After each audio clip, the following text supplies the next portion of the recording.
Namun kalian, sekarang adalah saat bagi kita untuk sama-sama berjuang untuk bangsa, betul? Kau pikir saya berjuang untuk diri saya sendiri? Hah? Buat apa saya ambil risiko masuk penjara? Risiko paling besar saya mati dibunuh.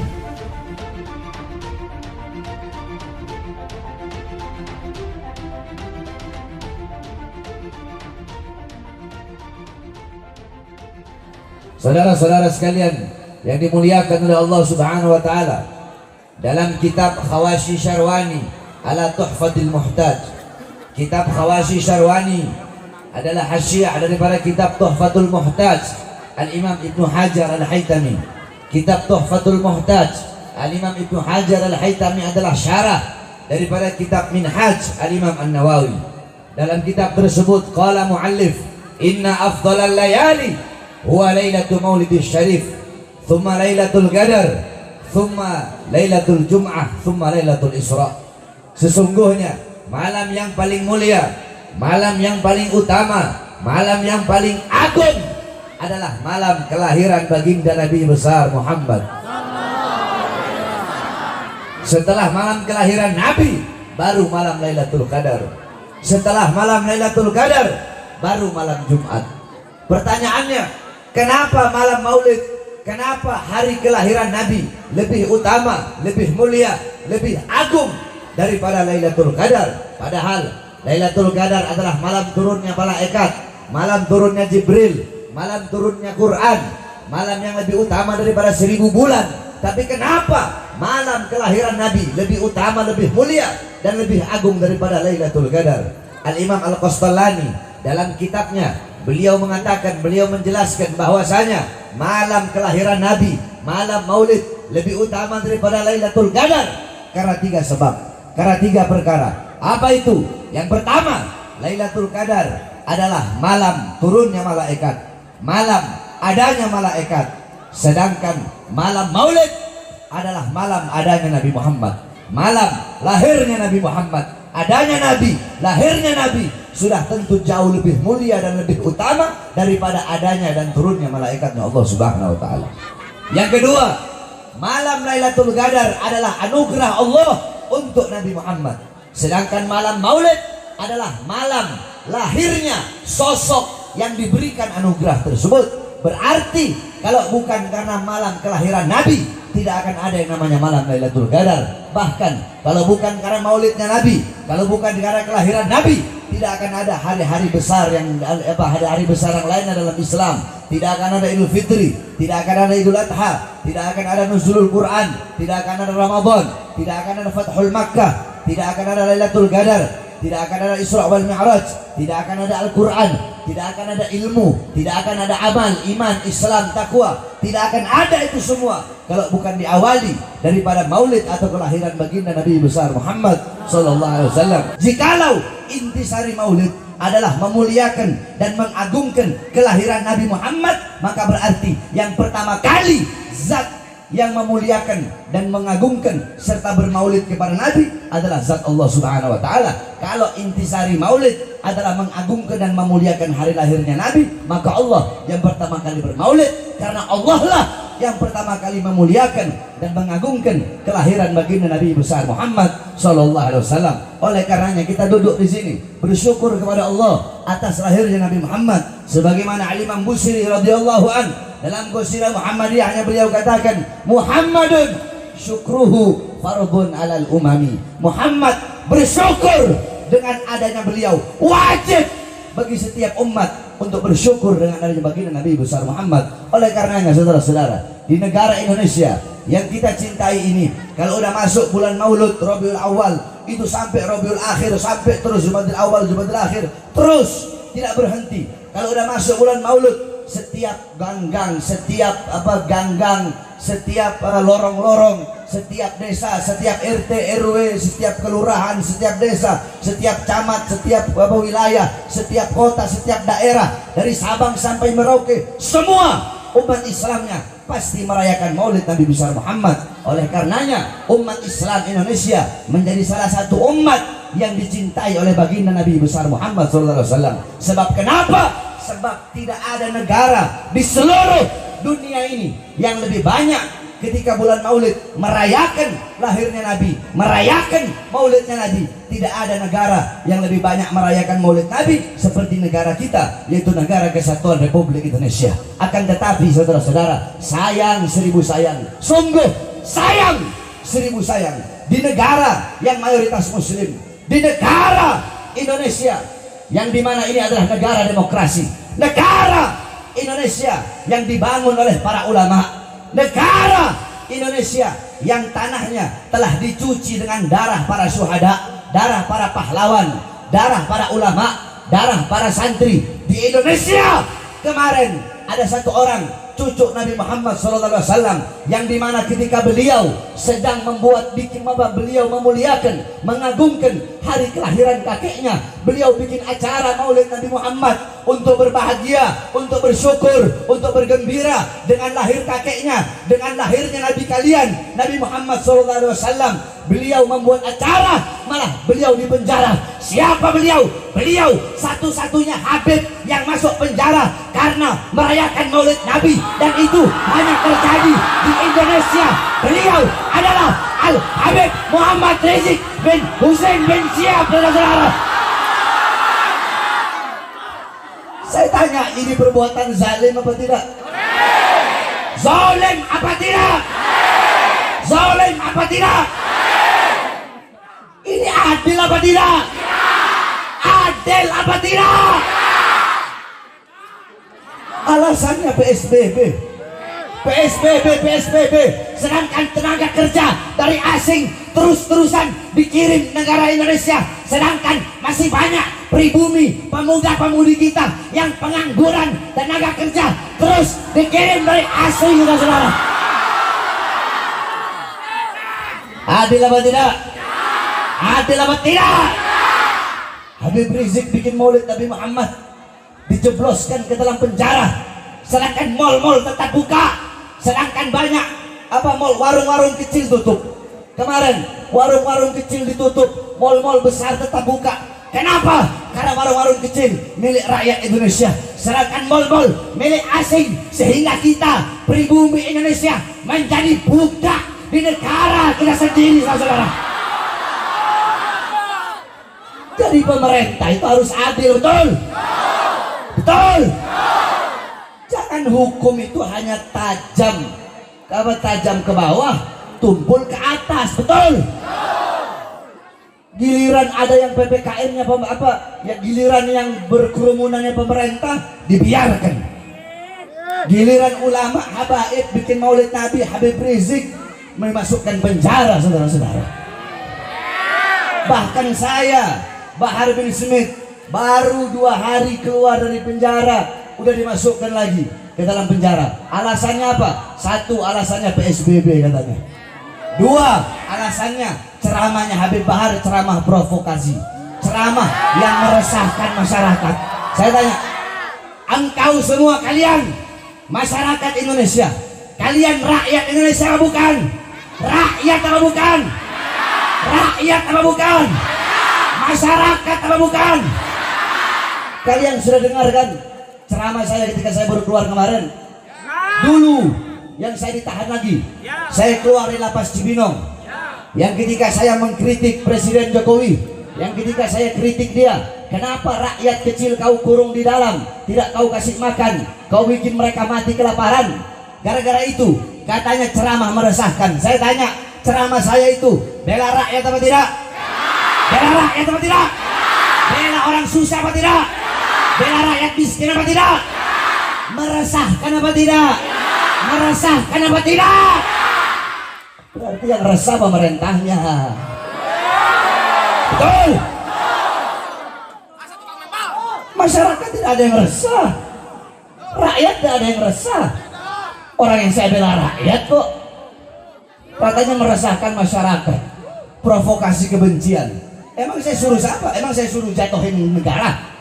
Saudara-saudara, jangan pernah kalian meragukan kecintaan kami para habaib kepada Negara Kesatuan Republik Indonesia. Cinta kami bukan hanya di mulut, saudara-saudara. Ini kita dibilang radikal, dibilang intoleran. Saudara-saudara sekalian yang dimuliakan oleh Allah Subhanahu wa taala, dalam akidah Ahlus Sunnah wal Jamaah. Saya tanya semua yang ada di sini, Ahlus Sunnah wal Jamaah apa bukan? Aswaja bukan? Aswaja bukan? Kita aswaja. Akidah Asy'ari Maturidi, mazhab Syafi'i. Dalam akidah Ahlus Sunnah wal Jamaah, kita Ahlus Sunnah wal Jamaah haram, dilarang untuk melawan pemerintah yang sah, untuk menjatuhkan pemerintah yang sah. Betul? Yang kita lawan bukan pemerintahnya, tetapi ketidakadilannya. Betul? Kezalimannya. Betul? Kemungkarannya. Betul?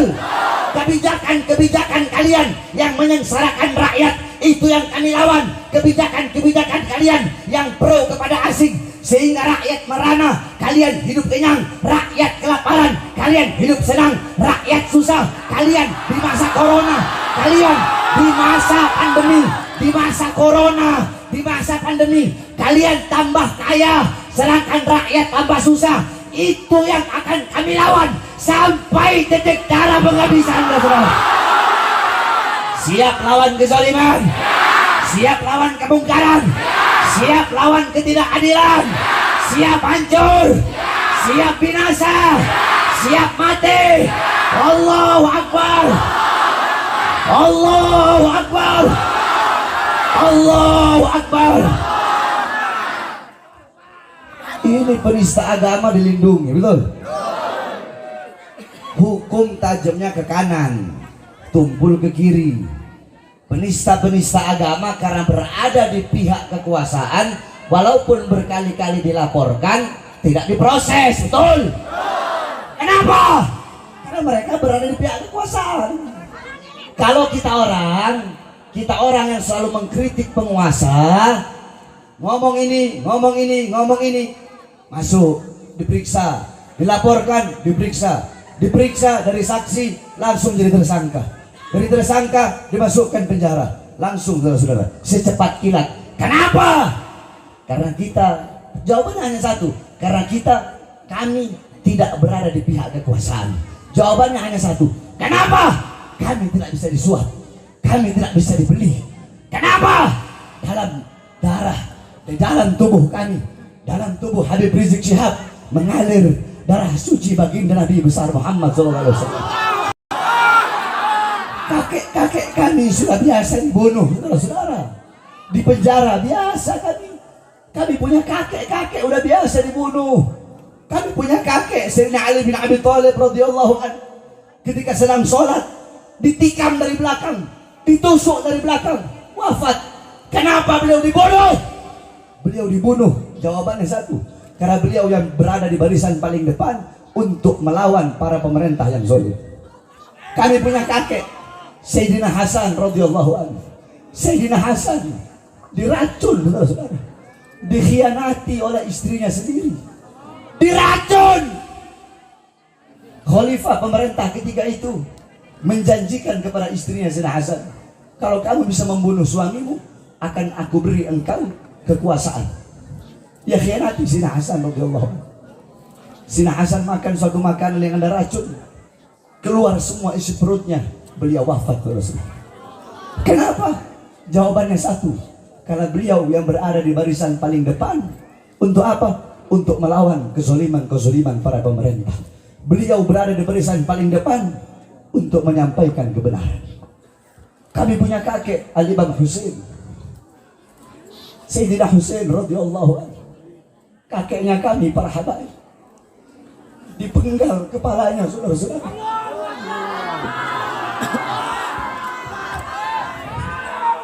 Kepalanya dipenggal.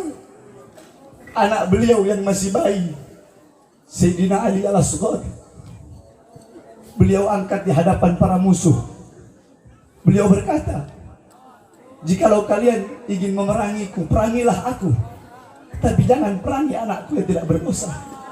Anakku ini dalam keadaan kehausan. Tidakkah ingin, tidak adakah belas kasihan kalian untuk memberi anakku ini minum?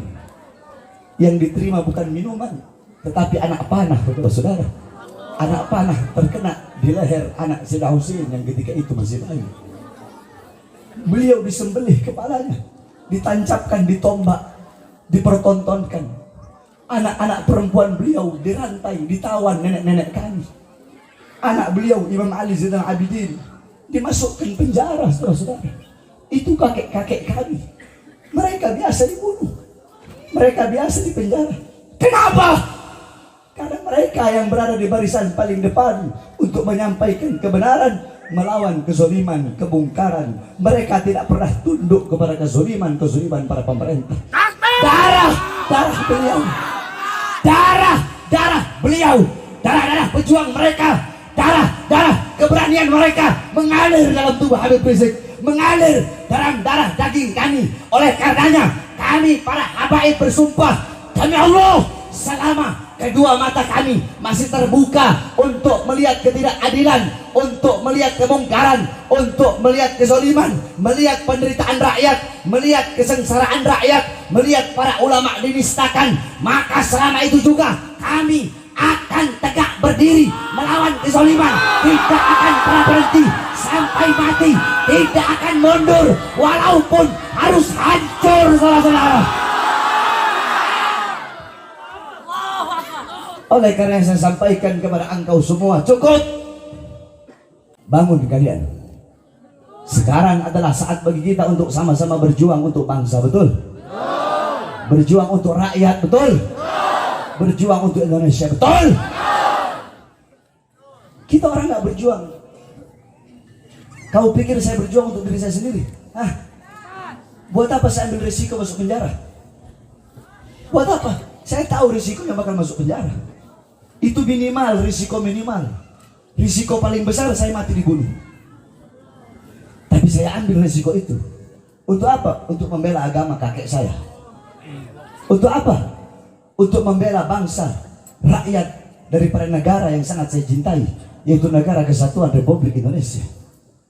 Demi Indonesia, demi Indonesia, demi merah putih, demi Bhinneka Tunggal Ika, demi Pancasila, demi bangsa, demi rakyat. Jangankan cuma di penjara atau dibenci atau dihina atau dicaci maki, demi bangsa, demi rakyat, demi Indonesia, demi NKRI, demi Garuda, demi merah putih, demi Pancasila, demi Allah, jangankan di penjara, dicaci, dimaki, darah, nyawa, jiwa Bahar bin Smith murah, saudara-saudara. Nyawa jiwa saya murah demi bangsa, rakyat, dan negara kesatuan Republik Indonesia. Oleh karena saya tanya semua yang hadir di sini, siap berjuang? Siap. Siap berjuang? Siap. Siap berjuang? Siap. Siap berjuang untuk bangsa? Siap. Siap berjuang untuk NKRI? Siap. Bagi kita NKRI harga mati, betul? Betul. NKRI harga apa? Mati. NKRI. NKRI. NKRI. Merah putih, harga merah putih, NKRI, Pancasila, Bhinneka Tunggal Ika, harga mati. Oleh karenanya jangan macam-macam. Para pemerintah, kalian para pemerintah, TNI kek, Polri kek, pemerintah dari RT, RW, lurah, camat, bupati, wali kota, menteri, presiden, kalian diangkat oleh rakyat, anggota dewan, DPR, MPR, rakyat. Kami rakyat Indonesia adalah ibu kandung kalian, betul? Kami rakyat adalah ibu kandung kalian. Seragam kalian, senjata kalian, tank-tank kalian adalah dari keringat kami, bangsa dan rakyat Indonesia. Oleh karenanya jangan macam-macam dengan kami rakyat Indonesia. Seragam kalian dari kami rakyat, betul? Dari kami bangsa, betul? Oleh karenanya kita doakan mudah-mudahan pemerintah kita ini jadi pemerintah yang baik. Amin. Jadi pemerintah yang jadi pemerintah yang benar. Amin. Yang tidak benar-benar, yang tidak benar Allah benarkan. Amin. Yang zolim-zolim Allah jadikan pemerintah yang adil. Amin. Kita berdoa kepada Allah Subhanahu Wa Taala. Kalau ada pemerintah yang zolim, mudah-mudahan kalau mereka nak mau bertobat, Allah hancurkan mereka. Amin. Allah binasakan mereka, saudara-saudara. Kalau ada yang tidak amanat, udah dikasih peringatan. Kau yang amanat, udah dikasih peringatan, tetap tidak amanat, udah didoakan, tetap tidak amanat. Ya kita doakan biar Allah hancurkan. Betul? Yang terakhir, kita doakan saudara-saudara kita yang dilanda musibah di daerah Semeru, saudara-saudara. Karena qala Rasul sallallahu alaihi wasallam, "Mathalul mu'min mathalul jasad, idza ishtaka minhu 'udwun tada'a sa'iril jasad bis-sahri wal humma."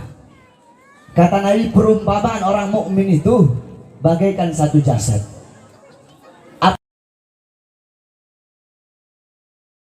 Sakit, maka seluruh anggota tubuhnya akan merasakan sakit.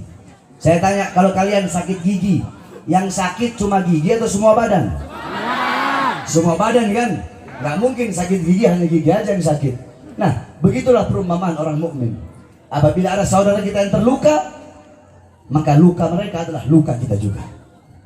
Penderitaan mereka adalah penderitaan kita juga.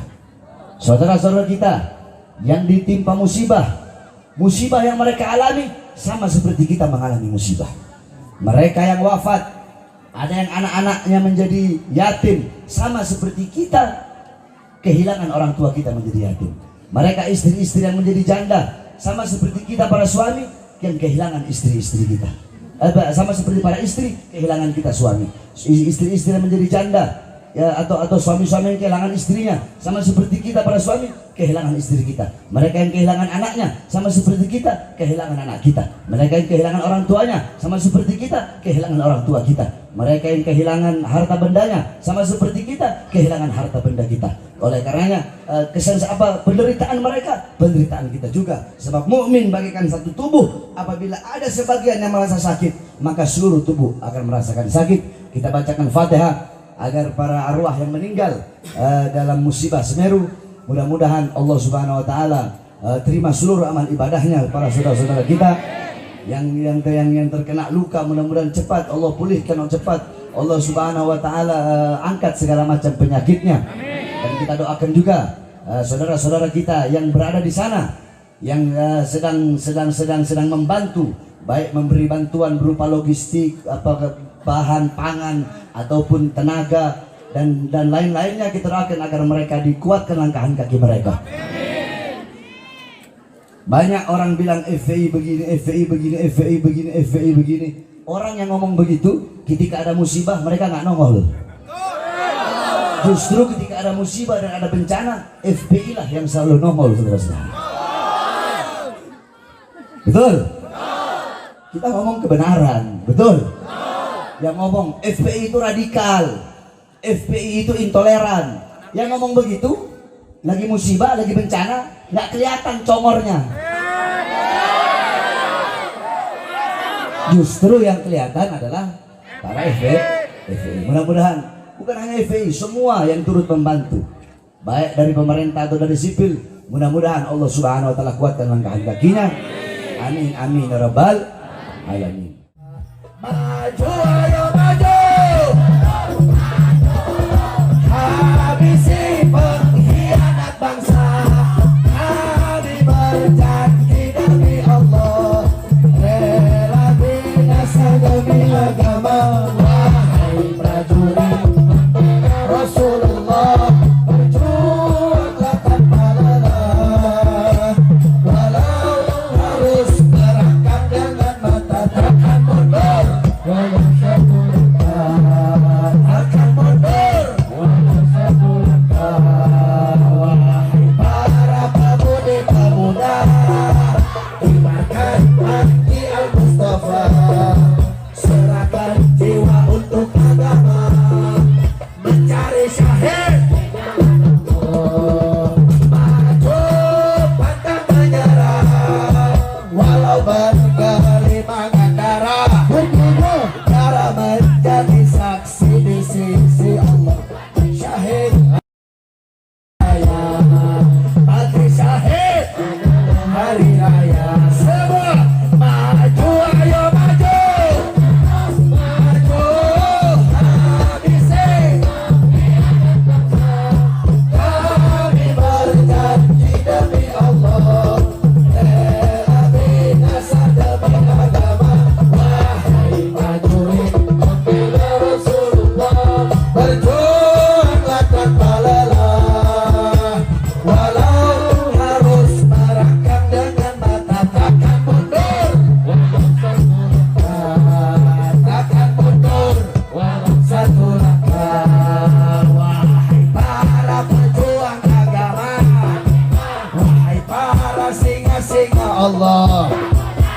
musuh sudah di depan mata, kejayaan menanti kita, kejayaan menanti kita. Lebih keras, wahai para pejuang agama, wahai para singa-singa Allah, musuh sudah